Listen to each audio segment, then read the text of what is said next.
prise de la Bastille, on la voit dans tous les manuels d'histoire et c'est une image couramment associée à l'histoire de France. Mais en fait, c'est un événement assez mal connu par un résumé très sommaire qui en est souvent fait par la simple phrase « Le 14 juillet, on a pris la Bastille ». Je vais donc essayer ici de vous servir un récit complet sur l'une des plus célèbres des journées révolutionnaires. Mais pour commencer, un peu de contexte. La Bastille a été construite à la fin du XIVe siècle, pendant la guerre de Cent Ans, sous les règnes de Charles V et Charles VI, entre 1370 et 1382, pour renforcer les défenses de Paris. Dès le début des années 1400, la Bastille a servi de prison royale. Au début du XVIIIe siècle, elle sert de lieu de détention des auteurs des Lumières qui critiquent la monarchie et devient l'une de leurs cibles préférées. Cette Bastille n'est pas critiquée uniquement par les auteurs. Son rôle est aussi remis en question par le pouvoir à la fin du XVIIIe siècle, alors qu'un courant d'humanisation des prisons se met en place. La Bastille, interdite d'accès aux magistrats du Châtelet ou du Parlement, leur est ouverte à partir des années 1760.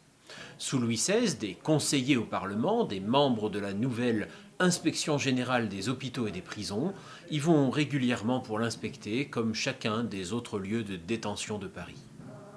Preuve s'il en est d'un courant d'humanisation de la justice, c'est sous Louis XVI que la question, la torture, utilisée par la justice, sera abolie en 1780 puis en 1788. La Bastille n'a plus aucune utilité militaire depuis longtemps. Son existence ne se justifie plus en tant que prison d'État. Les locaux sont vétustes et mal adaptés à un régime pénitentiaire moderne, comme on commence à le concevoir à la fin de l'Ancien Régime.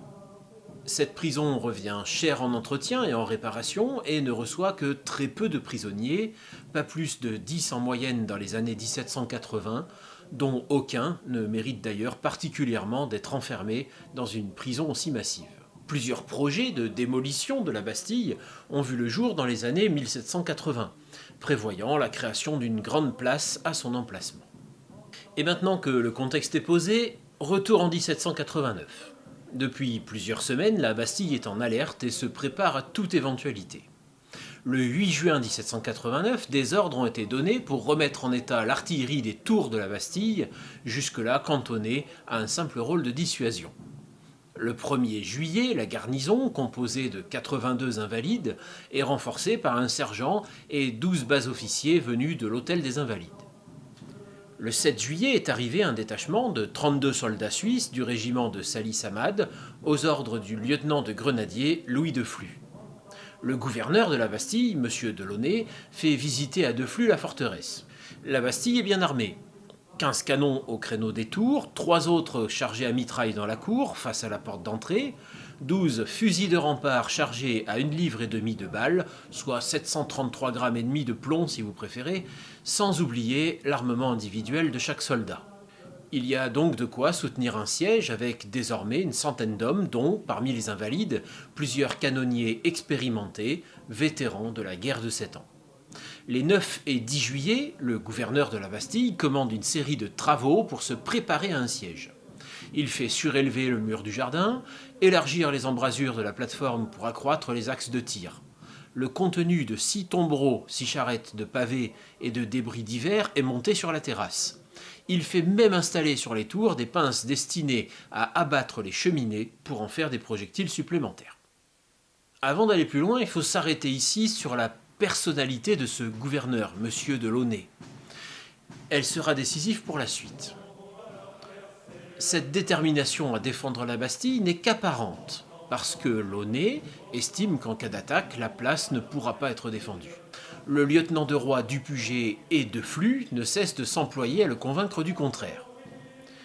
Dès le premier jour, écrira par la suite Louis de Flux, j'appris à connaître cet homme par tous les préparatifs qu'il faisait pour la défense de son poste et qui ne rimait à rien. Et par son inquiétude continuelle et son irrésolution, je vis clairement que nous serions bien mal commandés si nous étions attaqués. Launay a la réputation d'être un homme timoré.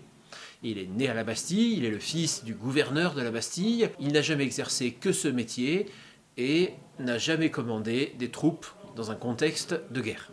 Dans la nuit du 12 au 13 juillet, les Suisses transportent à la Bastille un demi-millier de boulets, autant de boîtes de mitraille, 20 000 cartouches et 250 barils de poudre, le tout depuis l'arsenal voisin que l'on sait facile à piller. Mais pourquoi prendre la Bastille ? Depuis déjà plusieurs jours, le bruit court que l'armée royale, qui se rassemble autour de Paris, prépare un coup contre l'Assemblée nationale et le peuple. Le dimanche 12 juillet, les Parisiens apprennent le renvoi de Necker, directeur général des finances, banquier suisse populaire, auquel l'opinion publique attribue seule la possibilité de régler la crise de la dette. Au Palais Royal, des orateurs, et en particulier un jeune journaliste appelé Camille Desmoulins, appellent à l'insurrection. Ce soir même, les bataillons suisses et allemands sortiront du champ de Mars pour nous égorger. Nous n'avons qu'une seule ressource. Les armes. Aux armes. Aux armes. Tout Paris doit prendre les armes. Dans le jardin des Tuileries, sur la place Louis XV, future place de la Concorde, des milliers de manifestants auxquels se sont joints des gardes françaises en armes se heurtent aux cavaliers du royal allemand sabre au clair. Ils sont repoussés à coups de pierres et de chaises jetés du haut de la terrasse des Tuileries. L'insurrection de Paris vient de commencer. La prise de la Bastille n'est pas le premier acte de cette insurrection, il faut plutôt la voir comme son point d'orgue. Le baron de Besenval, qui commande les troupes de l'armée royale dans Paris, décide alors de faire passer des renforts sur la rive droite, en particulier le régiment des Suisses de Salis-Almade. Mais il commet l'erreur tactique de leur faire traverser la Seine en bac, face aux Tuileries, ce qui lui fait perdre 2 précieuses heures que les insurgés mettent à profit pour s'organiser et dévaliser les armureries. À 10h du soir, quand l'infanterie et la cavalerie royale seront enfin regroupées et disposées en ordre de bataille, il est déjà trop tard. L'obscurité leur interdit alors toute action d'envergure. Sur les boulevards, le royal allemand essuie une décharge de mitraille de gardes françaises mutinées. La situation est tellement critique que Besenval préfère faire rentrer les troupes dans leur cantonnement et abandonner Paris aux émeutiers. Dans la nuit, les pillages se multiplient. Au matin, 40 des 54 barrières de l'octroi sont en flammes. Le couvent Saint-Lazare, qui abritait des provisions pour les chômeurs et les nécessiteux de Paris, est mis à sac. L'hôtel du lieutenant général de police et le garde-meuble royal sont aussi pillés. À la prison de la Force, les prisonniers de droit commun ont été libérés. Depuis les terrasses de la Bastille, Launay s'affole en apercevant, du haut de sa forteresse, dans la nuit du 12 au 13, les incendies des barrières d'octroi. L'anarchie semble s'installer dans la capitale. Ne doutant plus que la Bastille va être attaquée, il prend la plus mauvaise décision qui soit, militairement parlant, en ordonnant à toute la garnison de se retrancher dans la forteresse. La porte d'entrée, les 2 cours attenantes, l'hôtel du gouverneur, la Bastide sont abandonnés. La Bastille est donc déjà en partie ouverte aux émeutiers. Dans la matinée, les électeurs de Paris décident de constituer, à l'hôtel de ville, un comité permanent présidé par Jacques de Flesselles, élu prévôt des marchands en avril précédent. Une milice bourgeoise, la future garde nationale, est créée. Elle sera composée de 800 hommes pour chacun des 60 districts de Paris, encadrés par des gardes françaises et dirigés par le marquis de La Salle. Dans la nuit du 13 au 14, les patrouilles de cette garde bourgeoise arrêtent plusieurs bandits professionnels qui sont parfois pendus sur le champ. Paris, insurgé, passe la nuit dans l'inquiétude du retour éventuel des troupes royales. De nombreuses barricades sont érigées à la hâte pour couper la route à d'éventuelles charges de cavalerie. À vrai dire, l'armée royale est loin de songer à la contre-offensive et n'en a même pas reçu l'ordre. Les commandants des régiments ont fait savoir à Besenval qu'on ne pouvait plus compter sur eux vu l'état d'esprit de la troupe. Le 14 juillet au matin, des centaines d'émeutiers se présentent devant l'hôtel des Invalides en réclamant des armes. La garde, effrayée, ne leur oppose aucune résistance et les laisse envahir les magasins et faire main basse sur 32 000 fusils et 12 pièces de canon.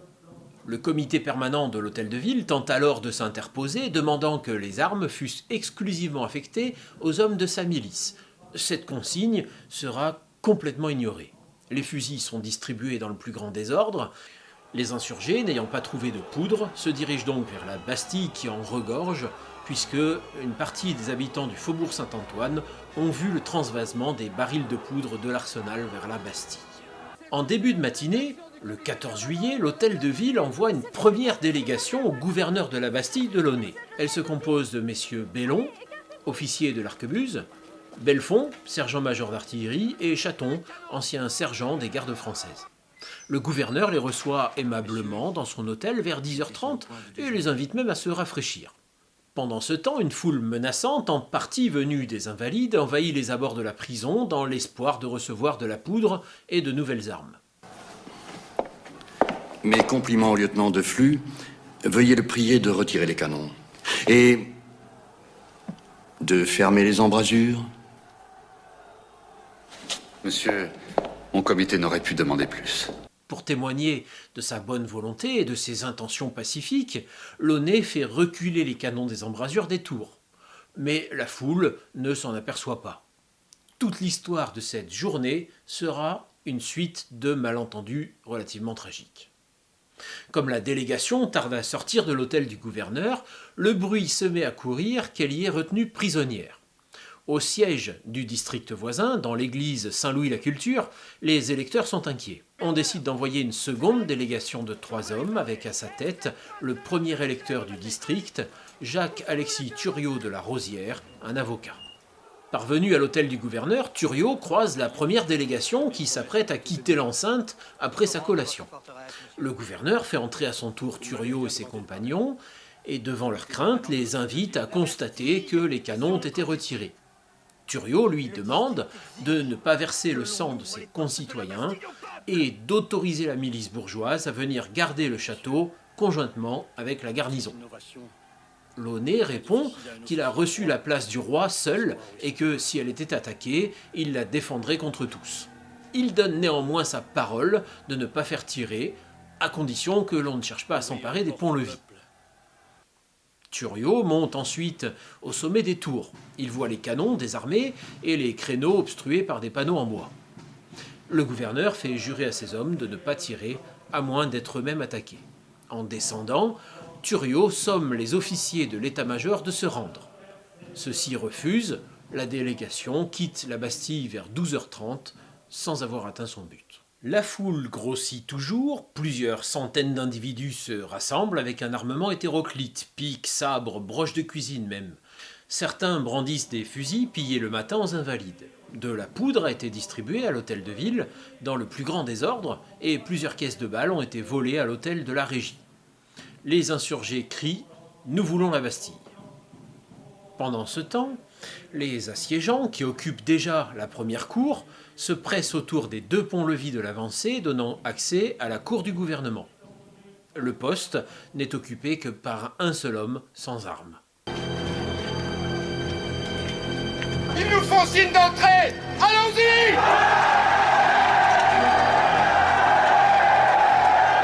Ils ont rien compris. Ils avancent au lieu de foutre le camp. Du haut des tours, les Invalides crient à la foule de dégager l'accès des ponts-levis en faisant de grands signes avec leurs chapeaux. On ne sait pas bien ce qui s'est passé. Peut-être les insurgés ont-ils cru que la garnison voulait fraterniser avec eux et leur faisait signe d'entrée. Aussitôt après, en tout cas, quelques hommes escaladent le toit d'une remise à côté d'un débit de tabac. De là, ils sautent sur le toit du corps de l'avancée et descendent dans la cour du gouvernement. Ils entrent ensuite dans le logis du corps de la garde, où, ne trouvant personne, ils s'emparent de haches avec lesquelles ils coupent les cordes retenant les ponts-levis qui s'écrasent au sol. Aussitôt, quelques gardes françaises, suivies de 500 à 600 insurgés, se précipitent vers le pont-levis de la forteresse. Dès 14h, l'hôtel du gouverneur, situé dans cette seconde cour, est en flammes. Qui a tiré le premier ? Les assaillants disent que les premiers coups de fusil sont partis de la Bastille. Selon le lieutenant des Suisses, de Flux, ce sont les insurgés. Arrivés devant les 2 ponts-levis du château, ils crient « Bas les ponts !» Toujours selon de Flux, ordre a été alors donné à une trentaine d'invalides qui étaient postés dans les créneaux des 2 côtés des portes de faire feu. Le déclenchement de cette fusillade fait croire que le marquis de Launay a trahi sa parole de ne pas tirer. Selon Jean-Christian Petit-Fils, il faut rejeter cette idée. Le gouverneur s'est contenté de défendre une place dont il avait reçu le commandement du roi. Vite colportée dans Paris, cette rumeur de la trahison de Launay provoque une intense émotion. Les districts parisiens sont priés d'envoyer armes et colonnes de secours à la Bastille. Dans la cour du gouvernement, les insurgés sont en difficulté sous le feu plongeant des soldats qui tirent du haut des tours et lancent pavés et débris depuis la plateforme. Les insurgés se mettent à couvert, ce premier assaut est un échec. Pour approcher sans risque, les assaillants font alors rouler 2 charrettes de paille auxquelles ils mettent le feu pour se couvrir avec la fumée. L'assaut piétine. C'est alors qu'un certain Pierre Hulin, directeur de la buanderie de la Reine à la Biche, près de Saint-Denis, parvient à rassembler devant l'hôtel de ville des soldats et des gardes françaises. 36 grenadiers de la compagnie de Rufevielle, 21 fusiliers, 2 canonniers et 2 caporaux de la compagnie de Lubersac, auxquels se joignent le sergent Labarthe et 300 à 400 citoyens en armes. De son côté, le sous-lieutenant Jacob Elie du régiment de la Reine, un des rares roturiers de l'armée sortie du rang, prend le commandement d'une autre troupe. Ils arrivent devant la Bastille aux environs de 3h30 de l'après-midi. Les émeutiers disposent maintenant de 3 canons de 8 et d'un mortier. Contre les épaisses murailles, les boulets sont inefficaces. Un seul endroit est vulnérable, la porte de bois du pont-levis donnant accès à la grande cour. Pour pouvoir tirer dessus, il faut dégager les charrettes de paille enflammées. Courageusement, le sous-lieutenant Elie, aidé de quelques citoyens, se charge de cette opération, qui coûte la vie à 2 hommes. On braque ensuite 2 canons face au petit pont. Se voyant sans armes ni renfort, Launay se persuade que c'est la fin. Pris d'une folie suicidaire, il choisit de périr dans les décombres de sa forteresse. Il prend la mèche d'un canon en batterie et se dirige vers le dépôt de poudre pour y mettre le feu. Il risque, vu la quantité de poudre entreposée, de faire sauter non seulement la Bastille, mais aussi les maisons environnantes du quartier. 2 bas officiers, Jacques Ferrand et Jean-Baptiste Bécard, s'interposent avec leurs baïonnettes. Launay finit par céder. 2 invalides accrochent un mouchoir blanc à une hampe de drapeau et font 3 fois le tour de la plateforme en battant le tambour. Le lieutenant Deflux, un des rares à vouloir poursuivre le combat, s'incline. Il visite toutes les chambres pour faire cesser le feu des soldats isolés. Il est à présent 4h30 de l'après-midi. La foule s'approche alors du pont-levis tout en continuant de tirer. Launay demande à capituler avec les honneurs. Pour toute réponse, la foule répète « Bas les ponts ». Il descend dans la salle du conseil, prend une plume et écrit ce mot. « Nous avons 20 milliers de poudre, nous ferons sauter le quartier et la garnison si vous n'acceptez pas la capitulation. » De la Bastille, à 5h du soir, le 14 juillet 1789, signé Launay. Puis il charge Deflux de faire parvenir ce mot aux assiégeants. Celui-ci le tend à travers l'une des 2 meurtrières du pont-levis. Dehors, on aperçoit seulement une feuille de papier blanc qu'une main agite, mais que la largeur du fossé empêche de saisir. Ribeaucourt, vérificateur au mont-de-piété, a alors l'idée d'aller chercher des planches chez un menuisier de la rue des Tournelles. On en pousse une, la plus longue, au-dessus du fossé. Plusieurs hommes y montent pour faire contrepoids, pendant qu'un courageux cordonnier, Michel Béziers, s'avance tel un funambule pour saisir le papier. Au dernier moment, il perd l'équilibre, tombe dans le fossé et se fracture le coude. Un second assaillant prend la relève et s'empare du billet. C'est, d'après Deflux, un officier du régiment de la Reine. À cette description, on reconnaît très probablement le sous-lieutenant Elie. Citoyens, pas de capitulation! Il faut baisser les ponts! L'horloger Humbert, qui dirige l'artillerie des assiégeants, fait tirer quelques coups de canon en direction du pont-levis, dont l'une des chaînes se brise. Je retournai vers le gouverneur, raconte Deflux, lui fit le rapport de ce qu'il en était, et, à l'instant même, je rejoignis ma troupe. J'attendais le moment que le gouverneur tînt parole et fit sauter la forteresse, mais je fus bien étonné lorsque je vis 4 invalides approcher des ponts, les ouvrir et les baisser. Alors, la foule entra avec précipitation, on nous désarma dans l'instant, on s'empara de nous, chacun ayant son garde, on entra dans les appartements, on saccagea tout, on s'empara des armes, on jeta les papiers des archives par les fenêtres, et tout fut mis au pillage. Le sous-lieutenant Elie témoigne lui aussi de cette ouverture de la Bastille. La Bastille s'est rendue, avant d'être attaquée, sur la parole que j'ai donnée, foi d'officier français, qu'il ne serait fait aucun mal à personne si on se rendait. Dès l'ouverture des portes de la Bastille, le massacre d'une partie de la garnison va commencer. Le lieutenant de Roy Dupuget est reconnu par 2 de ses anciens soldats qu'ils prennent sous leur protection et facilitent son évasion par le jardin de l'Arsenal. Au milieu des insultes, Deflux et ses Suisses font à pied le chemin de la Bastille à l'hôtel de ville sous la protection de Ricard, chevalier de l'Arquebuse. Il comparaît aussitôt devant le comité permanent, on l'accuse d'être un des principaux responsables de la résistance de la Bastille, ce qui est vrai, mais il se justifie en rétorquant qu'il n'a fait qu'obéir aux ordres. Il sera alors acclamé par la foule et conduit au palais royal. Le gouverneur de la Bastille n'aura lui pas cette chance. Au moment de l'assaut, un grenadier des gardes françaises, Joseph Arnay, l'aperçoit et se précipite sur lui à temps pour l'empêcher de se supprimer avec sa canne épée à pommeau d'or. Hulin et Élie le prennent en charge et tentent de se frayer un chemin jusqu'à l'hôtel de ville au milieu d'une foule très hostile. Le gouverneur, les vêtements déchirés, est sans cesse frappé à coups de crosse ou de poing. Près de l'église Saint-Louis, il est arraché, sanguinolant une première fois à ses gardiens qui réussissent à le reprendre. Mais, à l'arrivée près de l'hôtel de ville, la foule se saisit de lui, sans lui laisser le temps de gravir les marches, et cette fois, le massacre sauvagement. Une baïonnette l'éventre, d'autres coups de baïonnette et d'épée l'achèvent. On traîne son corps dans le ruisseau. Quelqu'un crie « La nation demande sa tête pour la montrer au public ». Un garçon cuisinier au chômage, coiffé d'un casque de dragon ramassé place Louis XV, Félix-François Desnos, qui savait, dit-on, travailler les viandes, exécute cette besogne avec son couteau de poche à manche noire. Il est un peu moins de 6 heures du soir. Le major Delhomme Salbret n'échappe pas non plus à la fureur populaire. L'aide-major Demiré est massacré par la foule devant la porte de sa maison, rue des Tournelles. Le lieutenant des Invalides Persson est décapité au Port-au-Blé. Le soldat Dumont meurt non loin de là. 2 autres invalides, Asselin et Bécard, sont pendus sans discussion.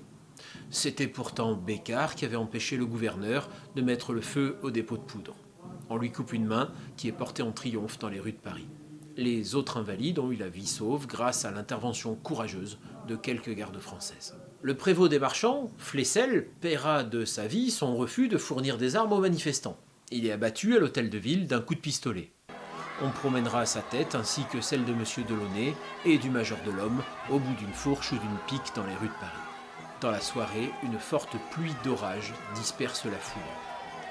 Le lendemain matin, les cadavres de ceux qui avaient été massacrés seront déposés dans la cour du Châtelet. Vers 11h du soir, Desnos remet la tête de Delaunay à un huissier de la prison du Châtelet qui l'accroche à un crampon en fer. Il reprendra cette tête le lendemain pour défiler à nouveau, et le surlendemain encore, avant de l'abandonner couverte de mouches dans un ruisseau. Alors, au final, combien la prise de la Bastille a-t-elle fait de victimes ? D'après Beffroi de Régny, une 30aine de morts. Jean Dussault, dans ses mémoires, avance le chiffre de 83 tués, 15 morts des suites de leurs blessures et environ 60 blessés. Durant le combat, un seul invalide a été tué et 3 autres blessés. Les Suisses sont tous indemnes, ce qui confirme que la garnison était en sécurité et qu'elle aurait pu résister plus longtemps avec un meilleur moral et un chef plus énergique selon Jean-Christian Petit-Fils. Bon, la Bastille est une prison alors, et les prisonniers. Le but réel des insurgés, c'était de s'emparer de la poudre et des munitions qui se trouvaient à la Bastille, pas de renverser un symbole de despotisme, de prendre une prison royale. Ce n'est donc qu'après la reddition de la place, l'arrestation du gouverneur, le pillage des logements, des entrepôts et des archives, que les insurgés se sont préoccupés du sort des prisonniers. Les chambres étaient vides, parce que les Invalides et les Suisses avaient descendu dans les cachots les 7 prisonniers pour les protéger pendant les combats. On tombe sur 1 ou 2 basses-fosses verrouillées d'où s'échappent des coups et des cris. Comme les clés ont été portées à l'hôtel de ville en guise de trophée, on va devoir enfoncer ces portes à coups de bélier. 4 prisonniers, Jean Béchade, Jean Lacorrège, Jean-Antoine Pujade et Bernard Laroche, dit Beau-Sablon, enfermés depuis début 1787 pour avoir fabriqué de fausses lettres de change, vont en profiter pour disparaître. On va quand même pas abandonner toutes les poursuites à leur encontre. Le 17 avril 1790, l'Assemblée nationale ordonnera au Châtelet de reprendre contre eux la procédure engagée. Aucun ne sera jamais repris. Les 3 autres prisonniers seront acclamés et promenés en triomphe dans les rues de Paris. Le premier est le comte Hubert de Solage, qui est conduit devant les députés du district de l'Oratoire, où il déclare « Messieurs, mon nom est Solage, marquis de Carmaux, j'ai langui pendant 14 ans dans les prisons de Pierre-Encise, Vincennes et la Bastille. Enfermé pour crime monstrueux, très probablement une affaire d'inceste, il sera nourri et logé plusieurs jours à grands frais à l'hôtel de Rouen, rue d'Angevilliers, avant de regagner son Languedoc natal. » Deuxième de ces 3 prisonniers, le major irlandais White de Malville, est lui un aliéné que sa famille fortunée avait fait embastiller pour lui éviter la promiscuité des asiles de fous. Il ne sera pas remis en liberté très longtemps. Il est envoyé à Charenton dès le 15 juillet. Il se prenait tantôt pour Saint-Louis, tantôt pour Louis XI ou même Louis XIV. Le dernier prisonnier, Auguste Tavernier, souffrait lui aussi de pathologie mentale. Feignant, ivrogne, violent, maltraitant ses parents, d'après Claude Quetel, ce modeste employé au vivre avait été mis au Fort-l'Évêque en 1746 à la demande de sa famille, puis transféré dans diverses maisons de force avant d'échouer, après un bref épisode de liberté, aux îles Sainte-Marguerite, prison d'État. Il y avait été dénoncé par un compagnon de cellule, le chevalier de Luçan, pour avoir dit que si Damien avait manqué Louis XV, lui ne manquerait certainement pas le roi. Ce qui avait suffi à conduire ces 2 hommes à la Bastille et à les soumettre à de longs interrogatoires à cause de la hantise du régicide qui obsède les autorités depuis la mort tragique de Henri IV. Sa raison s'égare peu à peu et en juillet 1789, il n'est plus qu'une loque. Une semaine plus tard, comme on ne savait absolument pas quoi en faire, M. de la Chaise, garde du duc d'Orléans, se chargera de le conduire à Charenton. La prise des Invalides et le siège de la Bastille ne sont connus à Versailles que le soir vers 9 h en raison du blocus du pont de Sèvres et de Saint-Cloud. Louis XVI, sous-estimant la gravité de la situation, décidera simplement de nommer des officiers généraux pour commander la garde bourgeoise. Avant de se coucher, il écrit « rien » sur son carnet de chasse pour dire qu'il n'a absolument rien pris. Ce n'est que plus tard dans la soirée que le duc de la Rochefoucauld-Liancourt viendra raconter à Louis XVI les événements qui viennent d'ensanglanter Paris. Ce récit aurait été suivi du célèbre échange. C'est une révolte? Non, sire. C'est une révolution. Trop beau pour être vrai, c'est probablement une légende. Un nombre grandissant de citoyens prétendra par la suite avoir participé à la sainte insurrection du 14 juillet. Vainqueur de la Bastille deviendra alors un titre de gloire. De mars à juin 1790, une commission officielle se chargera de dresser la liste des personnes pouvant revendiquer ce titre de vainqueur de la Bastille. Selon un combattant de la première heure, futur général républicain, Jean-Antoine Rossignol, 600 personnes environ s'étaient impliquées dans le siège. Il y a eu certainement pas mal de gens qui ont fait jouer leurs relations pour obtenir le titre de vainqueur de la Bastille parce que la liste définitive compte 954 personnes. Difficile, dans ces conditions, de dire qui y a vraiment participé à cause du nombre de resquilleurs. C'était principalement des artisans, maîtres, compagnons, menuisiers, ébénistes, serruriers, négociants, petits bourgeois ou encore gagne-deniers des faubourgs. On y trouve également Santerre, un riche brasseur, ou Legendre, un boucher qui siégera à la Convention. Mais il y a eu, à n'en pas douter, des éléments assez louches, mendiants, vagabonds, pilleurs, voleurs, gens sans aveu, repris de justice, parmi lesquels peu d'entre eux ont fait valoir leurs droits. Marat assurait que parmi les émeutiers, il avait vu beaucoup d'Allemands et de provinciaux qu'on ne retrouve pas sur la liste finale. Quant à la Bastille elle-même, sa démolition débute dès le 14 juillet vers 5h30 de l'après-midi. Pierre-François Pallois, riche entrepreneur de travaux publics, assoiffé de notoriété, arrive avec 700 ouvriers, manutentionnaires ou chômeurs et des voitures remplies de pioches, de pelles et d'outils divers. Sans mandat ni mission, il commence à attaquer le parapet des tours.